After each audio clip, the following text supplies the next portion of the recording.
এটা আমাদের গ্রামের রাস্তা। এখন রাস্তাটা খুবই খারাপ, যেহেতু বুঝতেই পারছো বর্ষার সময়, তার জন্য রাস্তাটা একটু খারাপই হয় এখন।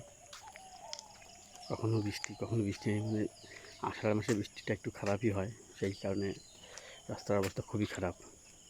একটু সবাই চলাচল করতে অসুবিধা হচ্ছে, কিন্তু কী করা যাবে। তবু রাস্তা তো রাস্তাই না, ভালো হোক মন্দ হোক চলাফেরা তো করতেই হবে। এটা একদম ভোরবেলা সকালবেলার ছবি। গ্রামটা কেমন দেখা যায় তার জন্য। আকাশে পুরো মেঘ ভরা।